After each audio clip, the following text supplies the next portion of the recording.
చేసిన తప్పులకు శిక్ష పడుతుందేమోనని కేసీఆర్ భయపడుతున్నారన్నారు MLC PCC working president Mahesh Kumar Goud. ప్రభుత్వం తనను బద్నాం చేస్తోందని కేసీఆర్ అనటంలో అర్థం లేదన్నారు కాంగ్రెస్ సీనియర్ నేత అద్దంకి దయాకర్. గత ప్రభుత్వం గుట్టలకు, రియల్ ఎస్టేట్ భూములకు పంట పెట్టుబడి సాయం ఇచ్చిందని ఆరోపించారు. ఎమ్మెల్సీ జీవన్ రెడ్డి తమ ప్రభుత్వం రైతులకే రైతు బంధు ఇస్తోందని తెలిపారు. ప్రభుత్వం ఇచ్చిన హామీలను అమలు చేస్తోందని చెప్పారు ఎమ్మెల్యే మల్రెడ్డి రంగారెడ్డి.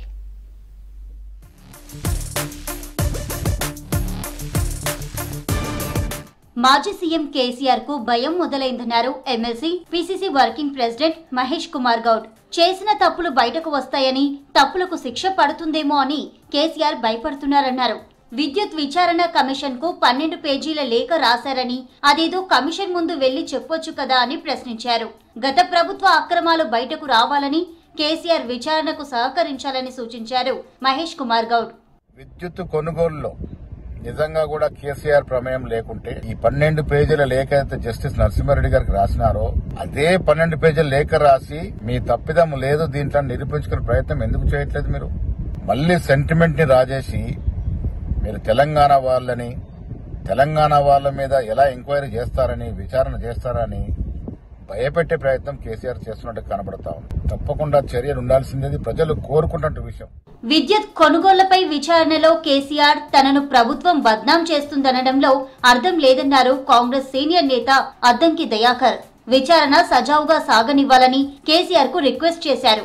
బెదిరించే ధోరణి కరెక్ట్ కాదని సూచించారు. గత 10 ఏళ్లు అన్ని శాఖల్లో కేసీఆర్ చెప్పిందే వేదమని, కేసీఆర్ హయాంలో మంత్రులు చేసింది శూన్యమని, అంతా చేసింది కేసీఆరేనని అన్నారు.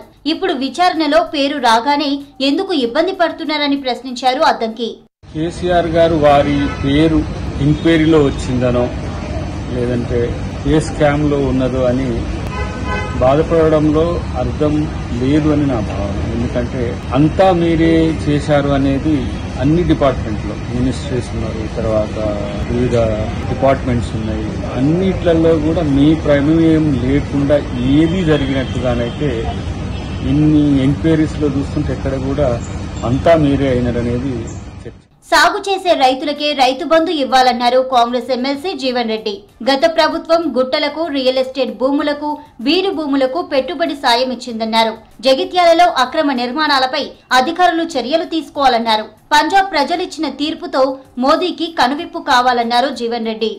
వ్యవసాయం సాగుకు సంబంధం లేకుండా గుట్టలు, పుట్టలకు, లేఅవుట్లకు, సాగు యోగ్యంలో లేని భూములకు కూడా మేము కల్పిస్తాము అని చెప్పారంటే ఇదేనా అసలు? నీకు ఫలితం చూసినాం కదా.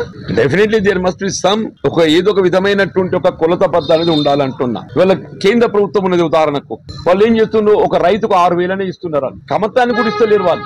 రైతుకు ఏదైతే ఉందో ఆయనకి ఎన్ని ఎకరాలను 6,000 ఇస్తున్నారు. ఇక్కడ మనం ఇంకా అట్లా కాదు. రాష్ట్ర ప్రభుత్వం ఎకరానికి 7,500 రూపాయలు ఇస్తున్నాం మనం. ఎన్నికల ముందిచ్చిన హామీలన్నీ అమలు చేస్తామన్నారు ఇబ్రహీంపట్నం ఎమ్మెల్యే మల్రెడ్డి రంగారెడ్డి. త్వరలోనే గ్రామాల్లోకి వెళ్లి అక్కడే సమస్యలను పరిష్కరిస్తామన్నారు. నియోజకవర్గ ప్రజలకు ఎలాంటి సమస్యలున్నా తన దృష్టికి తీసుకురావాలన్నారు ఎమ్మెల్యే. మీ అందరికీ ఒకటి చెప్తున్నా, గ్రామాలలో ఉండేటువంటి కష్టాలను ఎప్పటికప్పుడు అక్కడ ఉండే లోకల్ గా ఉండే ప్రజాప్రతినిధులు ఉంటారు, లేకపోతే లోకల్ గా ఉండే అధికార యంత్రాంగం ఉంటది. మీకు అవన్నీ జరగనప్పుడే ఇంత దూరం వచ్చి మీరు చెప్పండి. అక్కడ జరిగితే అధికార యంత్రాంగాన్ని నేను గ్రామానికి సెక్రటరీలతో పాటు అందరినీ, అన్ని డిపార్ట్మెంట్లను గ్రామాలలో వారానికి ఒకసారి ప్రతి ఒక్క ప్రాబ్లాన్ని సాల్వ్ చేయడానికి వాళ్ళను కూడా మీ దగ్గర పంపించేటువంటి కార్యక్రమాన్ని చేయబోతున్నా. ప్రజాపాలన అంటే ఎలా ఉండాలో చెప్పబోతున్నామని చెప్పి తెలియపరుచుకుంటూ, నీట్ ఎగ్జామ్ లో అవకతవకలు జరిగాయంటూ బీజేపీ స్టేట్ ఆఫీస్ ముందు ఆందోళన చేపట్టారు ఎన్ఎస్యుఐ నేతలు. నీట్ పరీక్ష మళ్లీ పెట్టాలని డిమాండ్ చేశారు. బీజేపీ, ఎన్ఎస్యుఐ కార్యకర్తలకు మధ్య వాగ్వాదం జరిగింది. పోలీసులు స్పాట్ కు చేరుకొని ఆందోళనకారులను అదుపులోకి తీసుకుని పిఎస్ కు తరలించారు.